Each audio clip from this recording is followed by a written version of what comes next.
Buenas noches, profe. Buenas noches, jóvenes.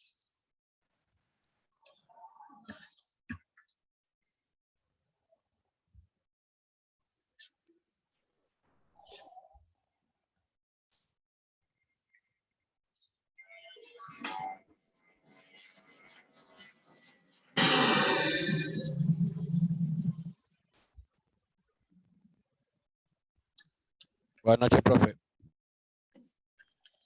Buenas noches, jóvenes. Vemos a que se conectan sus compañeros. Entonces esperemos un momento más.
Bueno, mientras se conectan sus compañeros, no se olviden, como siempre, de poner sus dos apellidos y sus dos nombres en el chat.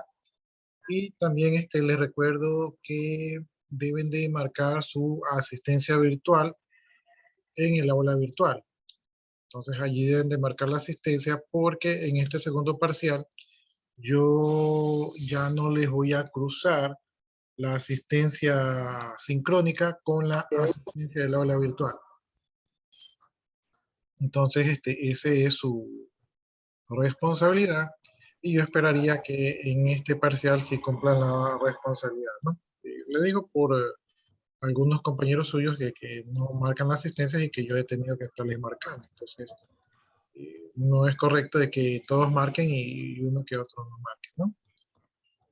Entonces, ya saben, en este segundo parcial no pienso cruzar la asistencia sincrónica con la asincrónica. Por lo tanto, deben de marcar siempre en el aula virtual. Y si no marcan por ABC motivo, pues están los mecanismos de justificación. No vayan a esperar a última hora para justificar. Aquí estamos viendo lo que es la aula virtual. Nos encontramos actualmente en la semana número 9 y aquí en la semana número 9 ya tenemos las actividades, ¿no? Aquí en la semana número 8, como ustedes pueden ver, ahí está el acta, ¿verdad? Del primer parcial. Prácticamente ya el acta ya no se puede mover.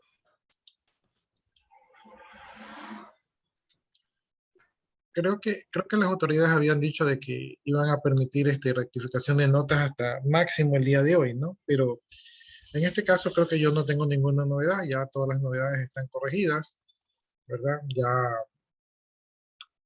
entonces prácticamente esas son sus notas.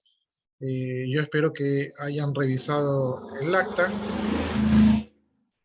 porque de todas maneras como yo paso las notas, entonces no estamos libres de que pueda yo cometer algún error, ¿no? Pero el acta estuvo creo que a los 40 minutos seguramente de dar el examen, entonces ya han tenido bastante tiempo para revisarla. Ya, entonces estamos prácticamente semana 9, segundo parcial, y aquí ya tenemos las actividades y tenemos lo de instalar el genoma. Esto de aquí lo hicimos en el periodo pasado, pero está como un deber que ustedes tienen que hacer en grupo, ¿verdad? Instalar el genoma, entonces ahí simplemente siguen las instrucciones, no es muy difícil. Y también está lo que es el manejo del BI, entonces hay una documentación y también hay un pequeño cuestionario, ¿no? Entonces esto hubiera sido bueno que este tema entre en el primer parcial para que no se llenen de muchos cuestionarios para el segundo parcial, pero eh, el tiempo fue nuestro enemigo, ¿no? Entonces, actividades para la semana 2, primera semana del segundo parcial. Em, con respecto a, con respecto a este segundo parcial, tenemos semanas de proyecto PIS. Tienen que hablar con su tutor a ver si el proyecto PIS incluye la materia de sistemas operativos Linux, porque según las instrucciones que se nos han dado, el proyecto PIS abarca lo que es la gestión práctica, ¿no? Entonces, ¿no? En mi caso, la gestión práctica abarca lo que es la lección y el punto de actuación en clase, ¿no? Entonces, en este segundo parcial, ¿verdad? La nota de la lección y el punto de actuación en clase va a ser reemplazada por la nota del proyecto PIS, siempre y cuando esta asignatura forme parte de las asignaturas que conforman el proyecto PIS, ¿no? Entonces, eso tienen que hablar con su tutor, a ver si esta asignatura también está comprendida en el proyecto PIS. Y según eso, probablemente la nota de la lección y de la actuación en clase sea reemplazada por la nota del proyecto PIS, es decir, 3 puntos directos a su promedio. En el caso, yo de todas maneras voy a poner la lección y ustedes están invitados a participar en clase en cualquier momento. Y en el caso de que la nota del proyecto PIS reemplace a la nota de la gestión práctica, no hay problema. Y en el caso de que esta asignatura no sea considerada como materia que aporta al proyecto PIS, entonces iría la nota de la lección y la nota de la actuación en clase, ¿no? Entonces, yo igual voy a hacer como que si no hubiera proyecto PIS, pero si existe el proyecto PIS, va la nota del proyecto PIS, y si no aplica el proyecto PIS, entonces va la nota de la lección y el punto de actuación en clase. Entonces puede ser reemplazada, ¿no? Entonces ahí ya ustedes tienen que averiguar bien con su tutor si aplica o no aplica, y según eso ustedes pueden decidir si hacen una buena lección o si participan en clase. Mi recomendación es que hagan una buena lección y que participen en clase, porque de todas maneras la lección tiene el mismo formato del examen. Entonces, para ustedes es conveniente, mientras más pueden ensayar el examen, mejor, ¿no? Entonces, yo a ustedes si doy la lección y el punto de actuación en clase, ya a estas alturas de la vida deben acostumbrarse a participar en clase. Preguntas, dudas, inquietudes. No, profe. Bueno, entonces, déjenme, mientras voy avanzando, déjenme ir abriendo la máquina virtual porque esa es la que demora. Ya, si mi memoria no me falla, nosotros ya hicimos lo que era el VI y ya revisamos los comandos. Es un editor no es amigable, pero tampoco tiene mucho que aprender, ¿verdad? Y también vimos lo que era el escritorio del Genome, ¿no? Entonces, ya avanzamos en esos dos temas que justamente están siendo evaluados en este paso.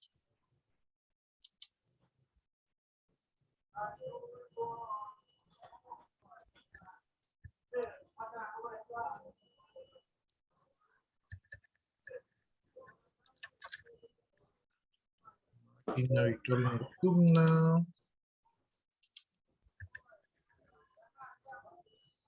Ya, ahí estoy encendiendo la máquina virtual, que es la que puede demorar un poquito. Bueno, en nuestra última clase nosotros nos quedamos en la administración de procesos, que era un nuevo capítulo que teníamos que revisar, ¿no? Entonces, en este nuevo capítulo vamos a hablar de los procesos. ¿Qué son los procesos? Los procesos son simplemente programas, ¿no? Y en Linux, la mayoría de los programas se los denomina procesos. Y se los suele denominar procesos porque son programas que se cargan en la memoria, entonces mientras están cargados en la memoria, reciben el nombre de procesos. Como esto viene de Unix, ¿verdad? Los programas que se cargan en memoria y que son conocidos como procesos, también se los suele denominar demonios, ¿no? Entonces, a veces dicen, mátate ese demonio o mátate ese proceso, simplemente es un programa que está cargado en la memoria y que se está ejecutando, ¿no? Entonces, esos son los denominados procesos. Y obviamente, pues los procesos corren sobre un sistema operativo que en este caso es Linux. Perdón. ¿Qué? No. Se fue donde mi tía. ¿Mm? No sé si No sé si me preguntaron o tienen abierto el micrófono. mañana es que el doctor me No, No sé. Fabián, Ah, Entonces, a ver, voy a mutear aquí por si acaso. Si hay pregunta, ya vuelven a abrir el micrófono. Ya, entonces, obviamente todo programa, pues, que se carga en la memoria, consume memoria, y si hace algún proceso, pues consume tiempo de CPU y también tiene acceso a los recursos como puede ser discos duros, archivos, impresoras, pantallas. Entonces un programa consume recursos, ¿no? Entonces a mayor cantidad de programas, mayor cantidad de recursos que se consumen, y como los recursos ya ustedes saben son limitados, entonces en Linux generalmente trabajamos con muchos procesos, entonces debemos de saber administrar estos procesos para que nuestro sistema no se nos ponga pesado o nos cause algún tipo de inconveniente, ¿no? Bien, como estamos hablando de Linux, aquí en Linux, cuando un programa se carga en la memoria y toma el nombre de proceso, generalmente el sistema operativo Linux le asigna un área de datos, o sea, donde se van a almacenar los datos, ¿verdad? Un pedacito de memoria para los datos y un pedacito de memoria para el código, ¿no? Entonces así se carga el programa, utilizando datos y códigos en la memoria, y de alguna manera pues eso hace un poquito seguro, ¿verdad? Que el programa no interfiera con otros programas, ¿no? Porque tiene sus límites de memoria definidos. Ahora, los procesos que están ejecutándose en la memoria pueden ser de un mismo programa. Por ejemplo, si yo estoy en el navegador, ¿verdad? El usuario 1 está con el navegador, ¿verdad? Ese navegador está cargado en la memoria y en la memoria sería visto como un proceso. Pero si en el mismo Linux hay en otro terminal un usuario 2 y este usuario 2 también está utilizando el navegador, ¿verdad? Entonces ese sería otro proceso de ese otro usuario, y a pesar de que se trata del mismo navegador, nosotros veríamos en la memoria dos procesos, ¿no? Entonces, si bien es cierto que existen los programas, pues los procesos son como una instancia del programa, o sea, una copia del programa, pero en memoria, ¿verdad? Y que está amarrada a, en este caso, a un usuario. Bien, entonces la idea es que aquí en Linux nosotros podamos administrar los procesos, y parte de la administración de procesos que tiene que ver con la ejecución o cambiar la prioridad, o también lo que se denomina matar procesos, ¿no? Entonces aquí, cuando ustedes dicen mátate ese proceso, mata ese demonio, lo que están refiriéndose es a nivel de programación, aunque parece que estuviéramos viendo un programa del exorcista, pero no es así, ¿no? Es simplemente la denominación que se utiliza en Linux. Bien, los procesos tienen ciertas propiedades, ¿no? Y una de esas propiedades es el PID. El PID es un número de proceso que identifica el proceso en la memoria, ¿no? Entonces, el PID, o en inglés Process ID, es como el número de cédula del proceso. Así como ustedes tienen número de cédula y su número de cédula es irrepetible en el país, y los identifica de manera única, así también los procesos en el sistema operativo Linux tienen un número que los identifica de manera única, y ese número es el PID, ¿no? Que es el Process ID.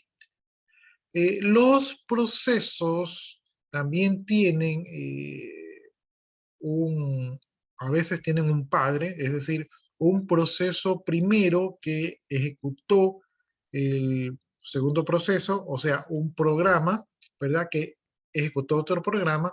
Entonces, como todos los procesos o los programas tienen un PID, ¿verdad? Entonces, el programa que llamó el segundo programa también tiene un PID, ¿no? Y este programa que llamó a este otro programa, ¿verdad? Este programa sería el primer programa o el primer proceso, y este acá sería el segundo programa o el segundo proceso cargado en la memoria. Por lo tanto, este de aquí, que es el primer proceso, sería el proceso padre, y el de acá, que es el segundo proceso, que fue llamado por este de aquí, vendría a ser el hijo de este primer proceso, ¿no? Entonces, tenemos procesos padres y procesos hijos. Y los procesos hijos suelen tener el PPID, ¿verdad? O lo que se conoce como el Parent Process ID, que es el número de proceso padre que lo llamó, ¿no? De esta manera, es como que si en su cédula dijera cuál es la cédula de su papá, entonces si alguien encuentra a este proceso por allí, es fácil saber quién es el padre de ese proceso, ¿no? Entonces, esto no sé si ustedes han visto o van a ver más adelante en una asignatura que se llama estructura de datos, van a ver lo que son los punteros, ¿no? Entonces, esto de aquí, de saber quién es el padre y quién es el hijo, ¿verdad? Es una estructura tipo puntero, ¿no? Bien. Bueno, entonces el proceso sabe quién es su padre. Aquí no están huérfanos, ¿verdad? Como en la vida real, sino que los procesos son organizados y son responsables y reconocen a sus hijos. Bien, aparte de eso, los procesos cargados en la memoria tienen un UID y un GID, ¿no? El UID es un número de usuario para identificar quién fue el usuario que lanzó ese proceso, y también tiene un GID que es el grupo a quien pertenece el usuario que lanzó el proceso, ¿no? Entonces tenemos dos números adicionales que son el GID y el UID, ¿no? Bien, aparte de eso, un proceso eh, que se ejecuta en la memoria tiene un tiempo de ejecución en la memoria, entonces ese dato de cuánto tiempo ha estado cargado en la memoria también lo tiene registrado, ¿verdad? Y también tiene una prioridad, ¿no? La prioridad es, en este caso la prioridad sirve para que el procesador le preste atención a el proceso o programa. Entonces, hay programas a los que el procesador le pone más atención que otros programas, ¿no? Entonces aquí no es una igualdad, sino que aquí hay una jerarquía de los procesos y el procesador pues respeta esa jerarquía. Aparte de eso, los procesos, que no son otra cosa que programas, ¿verdad? Antes de ser lanzados en la memoria estaban en el disco duro. Por lo tanto, se encontraban en alguna parte del sistema de archivos. Entonces, desde el lugar que nosotros llamamos o cargamos el proceso a la memoria, ese sería el lugar en el sistema de archivos que sería el directorio de trabajo activo. Si el proceso realiza lecturas, ¿verdad? O escrituras de recursos como son los archivos, entonces esos recursos los buscaría en el directorio de trabajo actual donde fue llamado, ¿no? O por lo menos utilizaría ese directorio de trabajo actual, ¿verdad? Como referencia para las rutas relativas, ¿sí? Es decir, que a partir de donde yo me encuentro puedo ir hacia arriba o hacia abajo, ¿verdad? Según la codificación interna del programa, ¿no?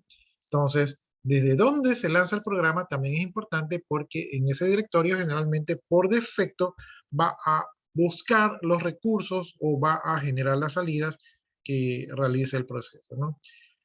Y como ya acabamos de decir, pues los procesos no solamente están en la memoria, sino que los procesos generalmente leen información. Entonces aquí vemos que los procesos pueden abrir archivos. Si los abren, probablemente estos archivos sean recursos de lectura, ¿verdad? Que van a utilizar los procesos para realizar sus tareas, ¿no? Entonces estas son algunas de las principales características que tienen los procesos. Y por acá nosotros estamos viendo lo que más o menos les mencioné, ¿no? Les dije del número de proceso único, que es el PID, ¿verdad? Entonces, todos los procesos que se cargan en la memoria tienen un PID, o sea, un número de identificación única para poder ubicarlos en el sistema, ¿no? El primer proceso que se carga en el sistema va a ser el proceso con el PID número 1. Y generalmente este proceso que tiene el PID número 1 es un proceso que se llama init. ¿Sí? Entonces el proceso init es el primer proceso que se carga en el sistema operativo, ¿no? Entonces este vendría a ser el proceso padre, ¿no? Bien, tenemos también el PPID, ¿verdad? El PPID, que es el Parent Process ID, es el número de identificación único del proceso padre de ese proceso, ¿no? Entonces, todo hijo conoce quién es su padre. Bien, todos los procesos tienen un PPID, ¿verdad? Salvo el proceso 0. El proceso 0 es el primer proceso que se levanta cuando se carga el sistema operativo y por lo tanto no tiene un padre porque es el primero, ¿no? Es como decir Dios. ¿Quién creó a Dios? ¿Verdad? Nadie creó a Dios porque él ya existía, es el principio y el fin, ¿verdad? Entonces, el proceso 0 es el proceso que no tiene padre porque él es el iniciador, ¿no? Y como el proceso 0, ¿verdad? Es el que inicia el proceso init, que es el número 1, entonces el padre de init, ¿verdad? Es el proceso 0, ¿sí? Entonces el proceso 0 no tiene padres. Bien, también hablamos del número de usuario y el número de grupos que cada proceso debe tener, y esto se lo suele utilizar para determinar qué permisos tiene ese proceso para poder acceder a los recursos.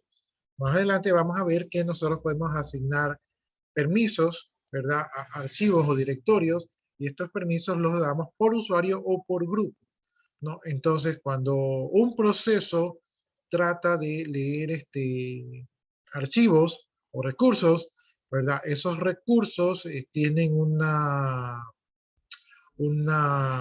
seguridad que está dada por el perfil del usuario que cargó el proceso. Por ejemplo, nosotros trabajamos siempre con el root. Entonces, como root, nosotros tenemos privilegio a todos los recursos y por eso es que podemos ejecutar cualquier comando porque tenemos todos los privilegios, ¿sí?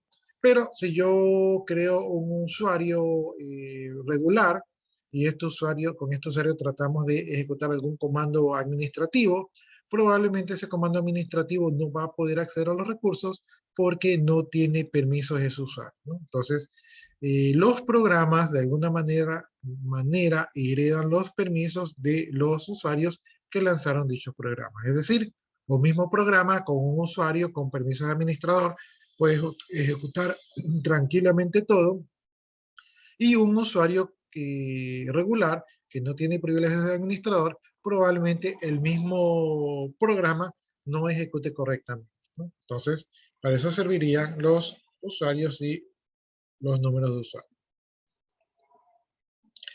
Bien, también mencionamos que los procesos tienen la duración, entonces ese es el tiempo que ha estado cargado en la memoria desde la última vez que fue cargado, ¿verdad? Y tenemos también los niveles de prioridad, entonces mientras más alta es la prioridad, es un proceso que va a ser ejecutado primero, ¿verdad? Y si la prioridad es baja, entonces va a ser dejado al final para poder ser ejecutado.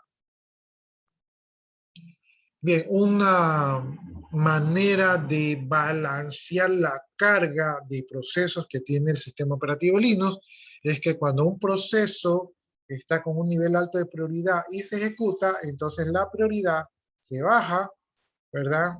Y cuando un proceso tiene una prioridad muy baja, ¿verdad? Y todavía no se ejecuta, entonces se le sube el nivel de prioridad para que tenga oportunidad de ser ejecutado, ¿no? Entonces, los que ya fueron ejecutados se les baja la prioridad y los que no han sido ejecutados se les levanta la prioridad para dar oportunidad a que todos los procesos sean atendidos, ¿no? Es un algoritmo de procesamiento de procesos en memoria. Bien, el directorio de trabajo activo, como ya los mencioné, es el directorio de trabajo actual, o sea, cuando ustedes ponen PWD, ahí ven el directorio actual, entonces ese sería el directorio de trabajo activo, y ese va a servir para servir de ruta, ¿verdad? Absoluta o relativa para los archivos o recursos que quiera acceder el proceso, ¿no? Entonces, a veces hay procesos que si ustedes los lanzan desde un directorio que no es el adecuado, no funcionan, y cuando los lanzan del directorio adecuado, sí funciona. Entonces, ojo con eso de allí. Bien, archivos abiertos. Esperemos que pase el avión.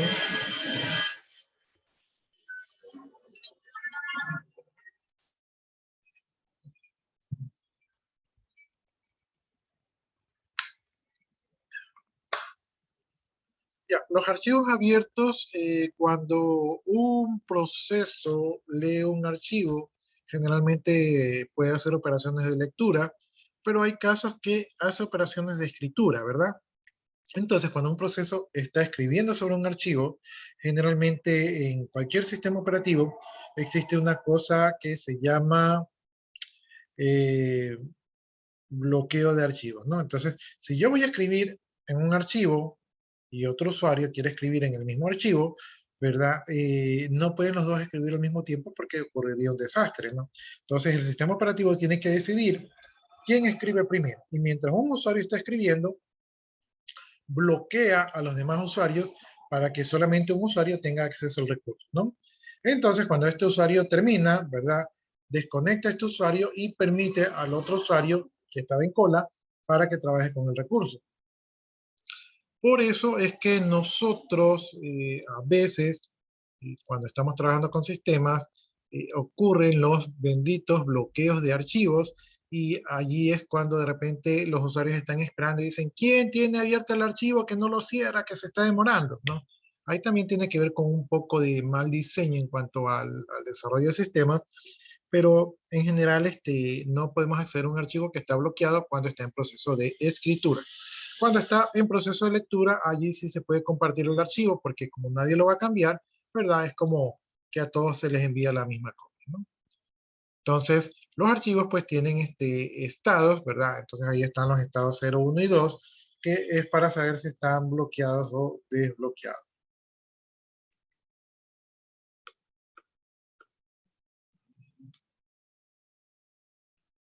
Ya.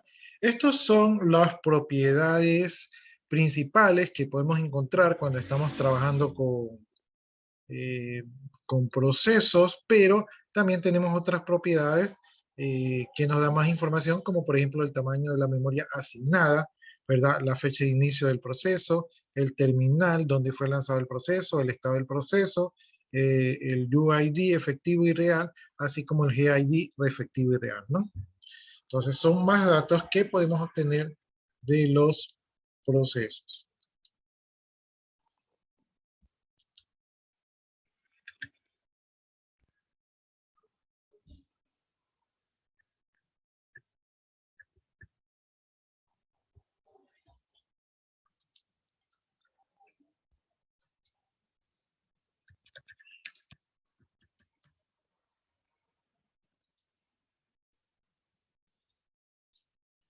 Bien, vamos viendo cuáles son los estados de los procesos. Los procesos pueden tener los estados S, D, T, R y Z, ¿no? Entonces, el estado S es el acrónimo de SLEEK, ¿verdad? Y eso es cuando un proceso está durmiendo, ¿verdad? Es decir, que el proceso está cargado en la memoria, pero en ese momento no se está ejecutando por la CPU, ¿no? Entonces está durmiendo, es decir, no está procesando. También tenemos el estado D, que es el estado que también representa SLEEK, ¿verdad? Es igual que el anterior, es decir, el proceso está durmiendo, pero no se lo puede interrumpir, ¿verdad? El primero es como que está durmiendo y si yo le digo, oye, despierta, entonces él dice, ¿qué pasó? Y se despierta. Y el segundo es como que está durmiendo y yo le digo, oye, despierta, y él ni se entera que lo estoy molestando, ¿no? Entonces, al primero lo podemos interrumpir y al segundo no lo podemos interrumpir. El estado T es un estado que significa que se ha detenido, entonces es un proceso que se está ejecutando, pero que en ese momento se ha detenido su ejecución, está parado, ¿no? El estado R significa, viene de running, es decir, que el proceso se está ejecutando, ¿verdad? En el CPU justamente en ese momento. Y también tenemos el estado Z, que es el estado zombie, ¿verdad? Que es un proceso que debería haber muerto, lo hemos de alguna manera, lo hemos matado, pero él no se quiere morir, es como que tiene asuntos pendientes, ¿no? Como que nosotros lo matamos, muérete, y entonces él está, no, no me puedo morir porque todavía tengo que pagar mi carro o mis cosas, y y no se quiere morir, ¿no? Entonces, ese proceso tiene temas pendientes. Los temas pendientes de los procesos generalmente son otros procesos, ¿sí? Entonces, es un proceso que lanzó otros procesos y cuando nosotros lo matamos, él dice, está bien, me muero, pero déjeme despedirme. Y todavía está con otros procesos que también los tiene que terminar. Entonces, mientras no termine sus asuntos pendientes con sus otros procesos, no se muere y nosotros lo vemos ahí con el estado Z, es decir, está en estado zombie, ¿sí? O sea, debería estar muerto, pero no está muerto. Bueno, entonces ahora tenemos un comando que es el comando PS, que es el acrónimo de Process Status. Este comando nos va a permitir obtener información de los procesos que se están ejecutando, ¿verdad? En la pantalla, ¿no? Entonces aquí tenemos un ejemplo donde ponemos PS en el prompt, ¿verdad? Y nos sale información de los procesos. En este caso nos sale información del proceso que está cargado en este momento, que son dos, que es un proceso base y el mismo proceso PS, ¿no? Y entre los datos que nos sale el PID, el TTY, el TAG y el CMD, ¿no? Entonces, el PIC ya sabemos que es el número único de proceso, el TTY es el terminal, el time es el tiempo de ejecución y el CMD es el comando que cargó ese proceso, ¿no? Ahora, si nosotros queremos obtener más información sobre los procesos, podemos poner el "-f". El "-f" nos va a permitir ver la columna del UID para saber cuál es el user ID. También nos permite ver el PPIC, o sea, cuál es el proceso padre. También nos permite ver su nivel de ejecución y también nos permite ver el S-time, que es el tiempo que se ejecutó el comando, el terminal que ya lo vimos para ver de dónde se lanza un proceso, el time que es el tiempo que está cargado en la memoria y el CMD que es para saber qué comando se está ejecutando, ¿no? Entonces, eso es lo que podemos hacer con el PS. Y también podemos utilizar el parámetro "-c" para obtener la información de todos los procesos que están en curso, ¿no? Entonces, con el "-c" ya no solamente vemos el proceso del usuario actual, sino que con el "-d" vemos todos los procesos que están cargados en la memoria, ¿no? Y si lo combinamos con el F, entonces vemos también las columnas adicionales. El "-u" es un parámetro que nos permite ver los procesos de un determinado usuario o de varios usuarios y también podemos utilizar el "-g" para ver los procesos de un determinado grupo o grupos, ¿no? Entonces tenemos el "-g". Y finalmente tenemos el "-l", que el "-l" nos permite dar más información con respecto a los procesos, como por ejemplo el estado de los procesos, ¿verdad? El nivel de ejecución y también las direcciones de memoria, entre otras cosas, ¿no? Entonces este es el comando PS, ¿no?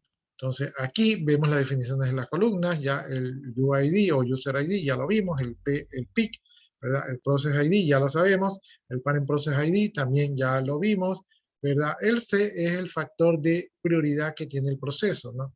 Cuando más grande es el valor, más elevado es el nivel de prioridad, ¿no? Entonces este es el nivel de prioridad que tiene el proceso, el S-time ya vimos que es la hora de inicio, el TTY es el terminal donde se está ejecutando, el time es la duración del tiempo en memoria, el CMD es el comando que se ejecutó, el S es para ver el estado del proceso y el PRI es para ver el nivel de prioridad del proceso, ¿no? Entonces estas son algunas de las columnas que tienen los procesos.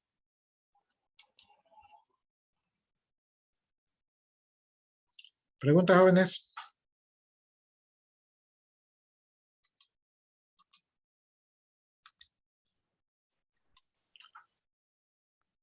¿Alguna pregunta, inquietud? El PS sí funciona en el Termos, así que si alguno de ustedes lo quiere utilizar, pues puede probar en el Termos.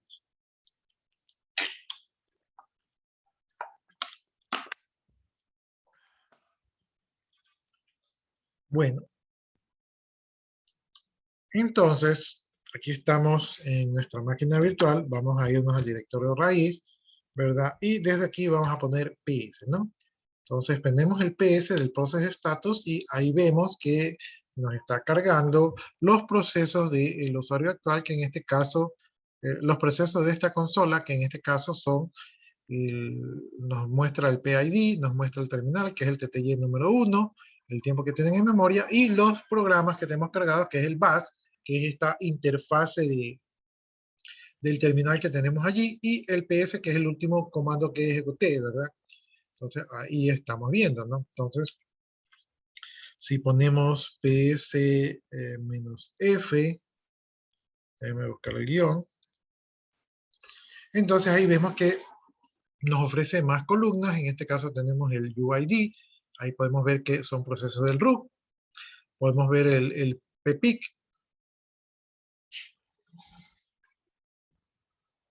ahí estamos viendo el PPIC de los procesos.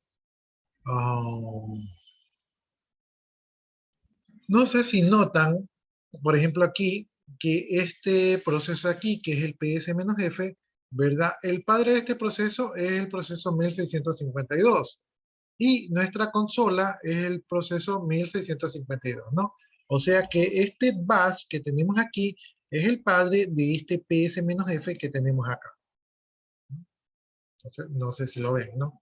El tiempo que se lanzó el proceso fue a las 7:27 desde el terminal número 1, ¿verdad? Aquí tenemos el factor de prioridad que es el 0, ¿no?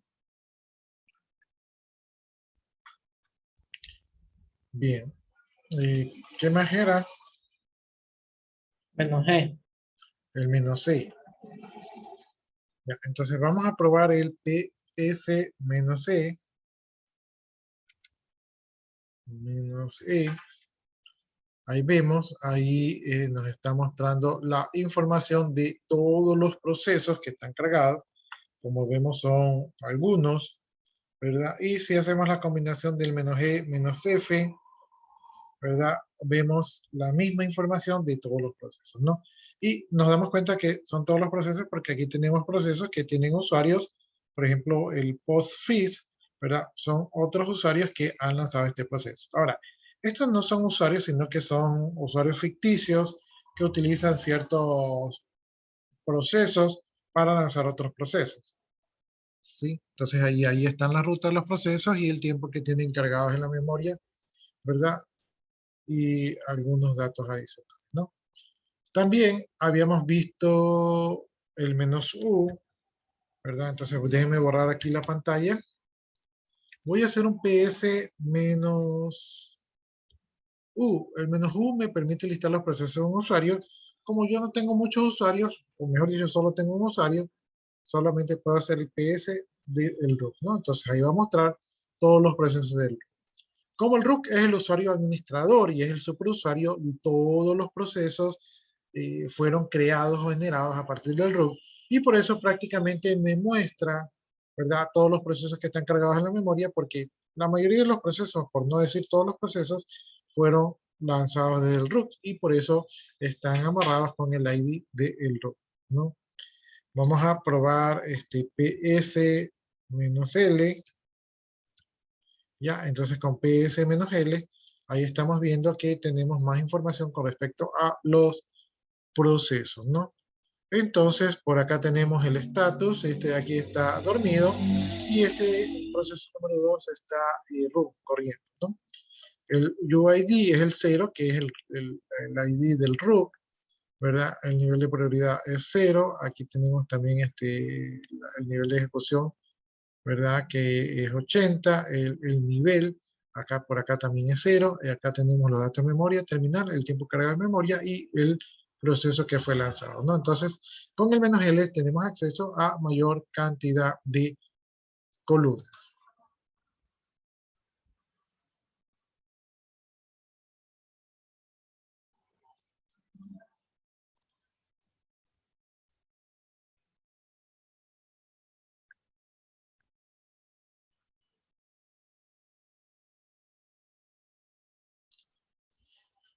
Ya, entonces vamos a hablar ahora de una herramienta que utilizan los procesos, que es la señal, ¿verdad? Los procesos, cuando están cargados en la memoria, ellos no están ahí solitarios, sino que ellos se comunican con otros procesos, y para comunicarse con otros procesos utilizan una cosa que se denomina la señal, ¿no? Entonces, un proceso que desea comunicarse con otro proceso envía una señal, y los otros procesos intersectan la señal, o sea, como que la escuchan y reaccionan, ¿verdad?, a esa señal. Ya, entonces aquí estamos viendo que en UNIX dice que se dispone de un número de señales, ¿verdad? Y que la opción "-L" permite obtener una lista de las señales. ¿Cuáles son las señales más utilizadas? Pues tenemos la señal número 1 que corresponde a SIC-U, ¿verdad? Esa señal significa algo así como colgar, ¿no? Entonces la señal número 1 sirve para recargar la configuración, ¿verdad? Cuando nosotros lanzamos un proceso, el proceso se carga en la memoria, pero hay ciertos parámetros que los lee de un archivo de configuración. Entonces, el proceso lee los archivos de configuración y según esta configuración se carga en la memoria, tal y cual como nosotros hicimos con el servicio de red. Resulta que a veces nosotros cambiamos las configuraciones de los procesos y queremos que estos cambios se evidencien en la memoria, entonces podemos enviar la señal número 1 para que el proceso como que haga un reset, como que se baje y se vuelva a subir, y en ese momento que se baja y se vuelve a subir, vuelve a leer el archivo de configuración y por lo tanto si hay cambios allí, esos cambios se aplican.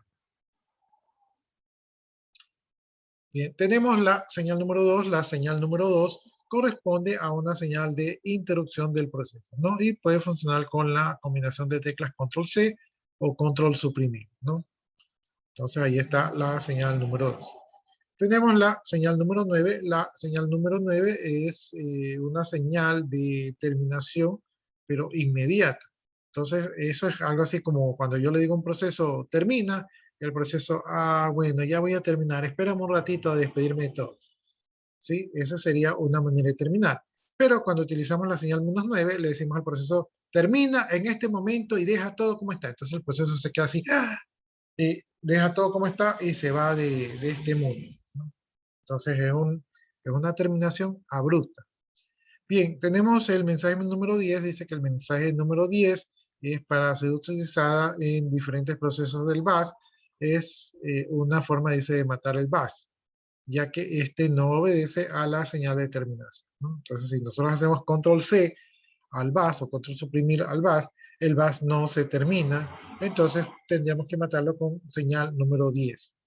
¿Verdad? Y tenemos la señal número 15, la SIG-10, ¿verdad? Esta es la señal que se manda por defecto cuando se utiliza el comando kill, que significa matar. Entonces, el comando kill mata procesos y cuando se utiliza la instrucción 15, es como que le dice al proceso, oye proceso, termina. Y el proceso dice, ya, espérame que termine unas cositas y ahí ya termino. Entonces, es un terminado, digamos, decente, ¿no? Entonces, no es tan abrupto como el 9.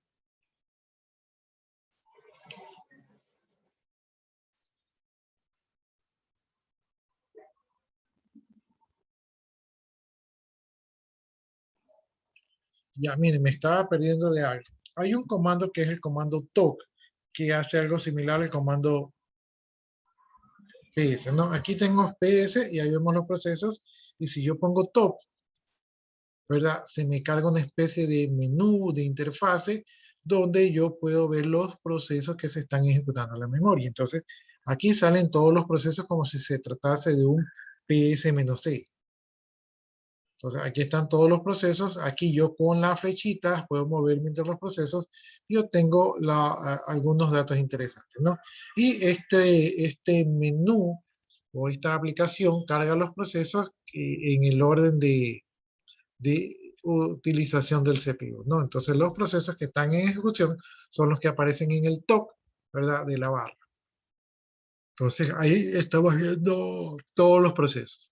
Ahora, este es el comando top. ¿Qué pasa si yo pongo control suprimir? Voy a poner control suprimir, no pasa nada, y ahora voy a poner control C, ¿verdad? Y miren, estaba aquí en el comando top, y puse control C y se salió. Voy a poner top nuevamente, ¿verdad? Ahí se carga el programa, voy a poner control C, y se salió, ¿no? Entonces, acá va a ser una interrupción. Si yo pongo control C nuevamente, ahí estoy poniendo control C, pero como estoy en la consola no responde a control C.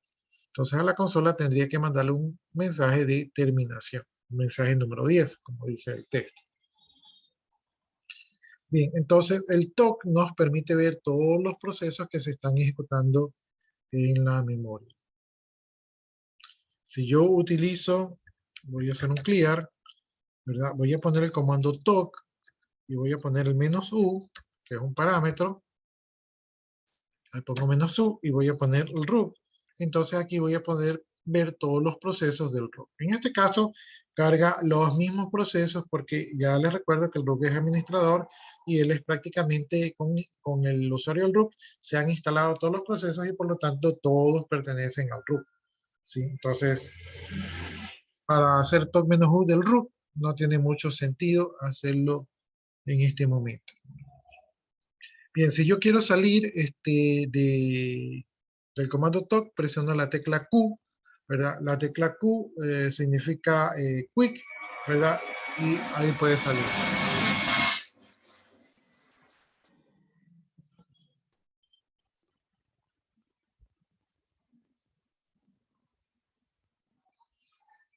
Ya, entonces el comando toc se nos había quedado, se nos estaba pasando por alto. Ya, dice que podemos detener un proceso con el control Z, ¿verdad? Entonces, pero cuando tenemos un proceso en segundo plano, no podemos hacer lo que es el control Z, ¿no? Entonces, vamos a ver, vamos ahorita a utilizar el TOC. Ahí estaba yo utilizando el TOC. El TOC está en primer plano, ¿verdad? Y ahora voy a presionar control Z, ¿verdad? Y con control Z acabo de salirme de ese proceso. Si yo hago un PS, ¿verdad? Van a ver que ahí en el PS tengo el TOC, ¿verdad? Voy a hacer un PS-L. Ya, entonces ahí tengo el TOC, ¿verdad? Está en un estado de stop. Si lo ven ahí, la segunda columna que dice T, entonces T quiere decir que ese proceso está detenido, ¿no? Pero todavía está en la columna, ¿no? Entonces, ese sería el proceso acá en segundo plano. Si ustedes ven aquí, el proceso todavía está cargado en la memoria, PS-L. El proceso todavía está cargado en la memoria, quiere decir que me está utilizando recursos, por lo menos el de la memoria. Entonces, si yo tengo muchos procesos así, eso me puede no ser conveniente, ¿no?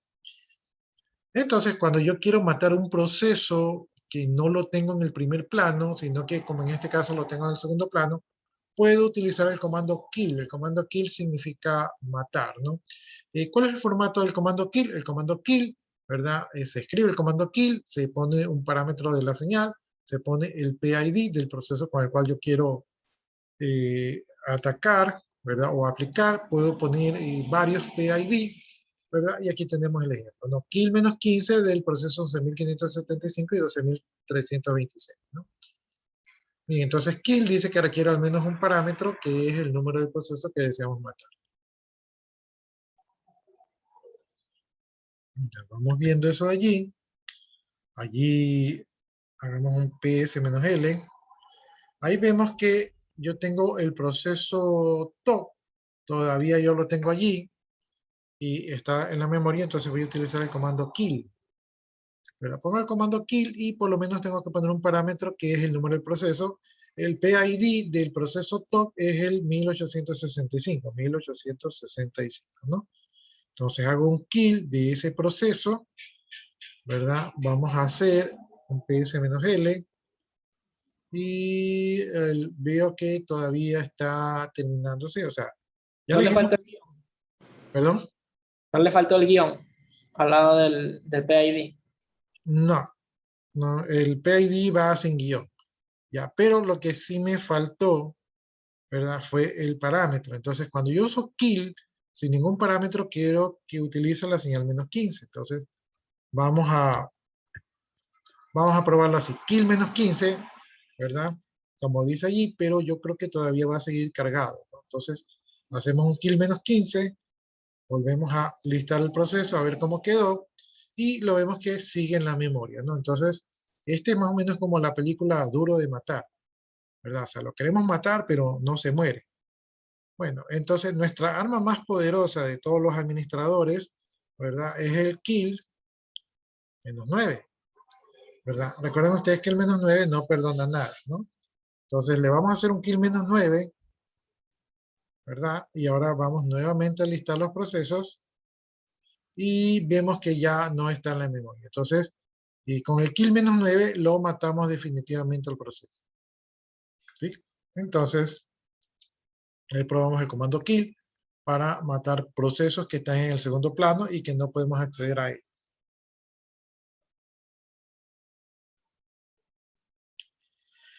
Bien, ahora vamos a ver el comando toc, ¿verdad? Antes de ir al comando toc, déjenme hacer el mismo toc, y ahora voy a hacer un control Z, ¿verdad? Y ahora nuevamente voy a hacer el comando toc. Ya, ¿qué es lo que hice? Creé el comando toc y lo dejé en segundo plano, ¿no? Entonces, déjenme ver por acá abajo. Ya, si se dan cuenta, acá abajo tengo el comando toc, ¿sí? Ahí está. Entonces yo con las flechitas lo que hago es moverme, ¿verdad? Al proceso. En este caso ahí está el comando toc. Y le voy a poner la letra K. Cuando yo presiono la letra K, automáticamente, ¿verdad? Se pone para matar el proceso, ¿no? En este caso, ahí está el PID, el 1906, entonces ya se pone por defecto seleccionado. Si yo doy Enter, ¿verdad? Marcará ese proceso. Entonces ahí doy Enter, ¿verdad? Y ahí marca ese proceso y ahora me dice qué señal le quiere enviar al proceso. Yo le voy a enviar la señal 9 para que se muera de una vez porque si no, no se va a morir. Entonces, le mando la señal 9 para que una vez se muera y ya vimos que se fue de la memoria. Ya no está ese proceso, ¿no? Entonces ese proceso se murió. Bien, ahora estoy allí en el comando toc, ¿verdad? Voy a presionar. ¿Sí? Este toc que estamos marcando aquí, este toc es el que estamos viendo en pantalla. O sea, esto ya no es que voy a matar el proceso, sino que esto es un suicidio. Entonces, a este de aquí, voy a mandarle una señal. Si le mando la señal de 15, se va a quedar allí esperando, ¿no? Entonces, se va a morir, pero se va a quedar en el segundo plano, creo yo. Ahí le mandé la señal, ¿verdad? Es decir, que me suicidé y vamos a hacer un PS-L.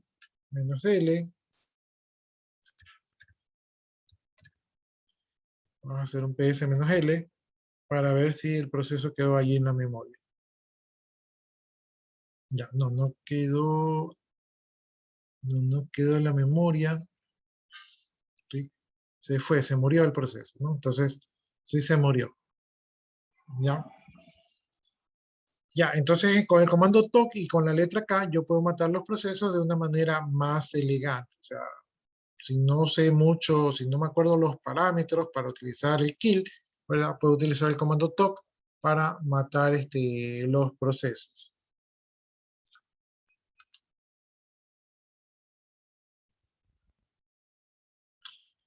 Ya, y también tenemos el comando kill all, ¿verdad? El comando kill all hace lo mismo que el comando kill, pero este ya no usa los PID, sino que utiliza los nombres, ¿no? Entonces cuando ejecutamos directamente kill all, ¿verdad? El kill all va a matar el nombre que buscamos, en este caso aquí tenemos el ejemplo del HTTPD, ¿verdad? Y entonces cuando no ponemos ningún argumento, pues mata con señal 15 a todos los procesos. Pero también podemos poner kill all -10, entonces aquí mandaría señal 10, ¿verdad? A todos los bus que tenemos allí. O también podemos hacer kill all -9 para matar todos los procesos, ¿verdad? Que tenemos allí, ¿no? Entonces podemos utilizar el comando kill all para hacer eso allí. Entonces, vamos, aquí estamos en el terminal número 1, voy a hacer un clear, ¿verdad? Y aquí voy a hacer un PS. Y aquí tengo todos los procesos, ¿no? Todos los procesos de esta consola. Voy a hacer un control al F2. Aquí estoy en un segundo terminal. Voy a logonearme en este segundo terminal. Aquí me acabo de logonear, ¿verdad? Y si hago un PS, ¿verdad? Aquí veo que tengo procesos, pero de este terminal número 2. Ahora voy a poner control al F3. Entonces estoy en un tercer terminal. Voy a logonearme aquí, ¿verdad? Entonces ahí pongo la clave, ahí me estoy logoneando y voy a poner un PS para ver los procesos que tengo aquí y veo que tengo los mismos procesos, pero el terminal número 3, ¿no? Entonces tengo terminal 1, 2 y 3, ¿no? En el terminal número 2, control Alt F2, ¿verdad? En el terminal número 2 voy a hacer un ping, ¿verdad? Al 8.8. Perdón. Ah, caramba, que no está activado el teclado numérico. Al 8.8.8.8, ¿verdad? Ahí voy a hacer un ping. Entonces ahí estoy haciendo un ping al DNS de Google. Control Alt F3, me cambio el terminal número 3 y aquí le voy a hacer un ping, ¿verdad? Al 8.8, aquí también tengo el teclado. El 8.8.8.8, ¿no? Entonces, aquí también estoy haciendo un ping al DNS de Google, ¿no? Ahora me voy al terminal número 1, control Alt F1, hago un PS menos U del root para ver todos los procesos.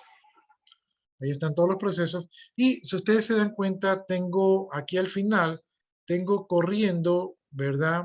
En el TTY número 2 y en el TTY número 3, tengo corriendo el ping, ¿verdad? Se está ejecutando el ping y aquí tengo los números de PID. Entonces yo pudiera utilizar el comando kill, pero digamos que son muchos, digamos que se tratase de un sistema, entonces yo mejor hago un kill all. Voy a hacer un kill all de todos los ping que tengo funcionando, ¿no? Entonces, si le pongo allí, va a utilizar el menos 15. Entonces, hago el kill all, voy a hacer control alt F2 y ahí ven ustedes que está terminado. Control alt F3 y ahí ven ustedes que también está terminado. Entonces, los pines terminaron.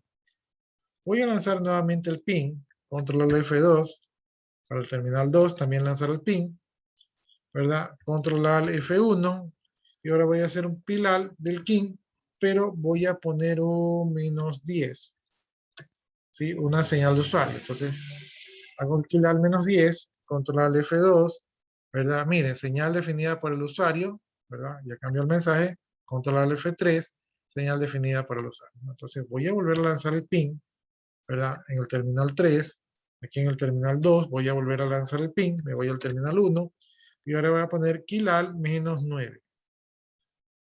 ¿Sí? Entonces, ahí pongo kill al menos 9, control alt F2, ahí fue muerto el proceso, y por acá control alt F3, ahí fue muerto el proceso, ¿no? Entonces, de esa manera con kill all yo puedo matar no por el PID, sino por el número de proceso. Y ahora voy a poner kill all, ¿verdad? Menos 10, con señal de usuario, kill al menos 10, pero voy a matar el programa base. El programa base es nuestra consola. Cuando yo voy a matar el bus, voy a matar todos los bus, es decir, el del terminal 2 y el del terminal 3, pero también el del terminal número 1 también es un bus. O sea, estoy cometiendo matanza y suicidio, porque también voy a cerrar mi propio bus. Entonces, voy a mandar la señal, le doy intro, y ahí ustedes ven que se me fue la consola, ¿no? Y se me puso en la pantalla de inicio, control al F2, también pantalla de inicio, control al F3, pantalla de inicio, ¿no? Entonces, control al F1, vemos que efectivamente me automaté, ¿no? Entonces, el kill all funciona para matar, ¿verdad? Por nombre y no por número ID. De esta manera, cuando ustedes tienen muchos usuarios, ¿verdad? Pueden matarlos de manera masiva. Preguntas, jóvenes.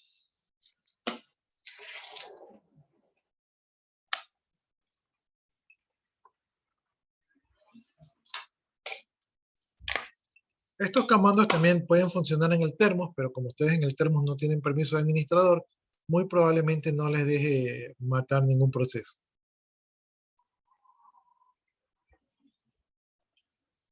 Preguntas, jóvenes, inquietudes, dudas.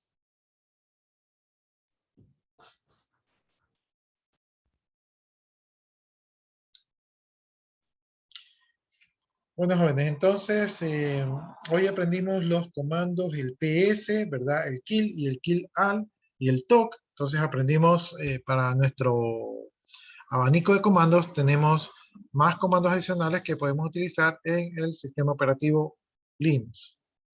Si no hay preguntas, si no hay dudas, pues yo aquí voy a anotar su asistencia. Recuerden que de ahora en adelante tendrán que marcar ustedes la asistencia en el aula virtual. Yo ya no les voy a cruzar la asistencia, a no ser que ustedes específicamente me den un argumento, porque esa es su obligación, su responsabilidad, marcar la asistencia, ¿no? Entonces, si la mayoría pueden, pues unos que otros también han de poder. Y ya, listo, ya copié sus asistencias, entonces si no hay ninguna pregunta, ninguna duda, nos quedamos hasta allí y nos estaríamos viendo el día lunes, Dios mediante, ¿no? Entonces, muchas gracias jóvenes por su atención. Yo voy a proceder a detener la grabación y posteriormente a terminar la señal. Si ustedes gustan, ya pueden desconectarse para ir a su siguiente clase. Buenas Buenas noches. noches, profe. Buenas noches. Buenas noches, jóvenes.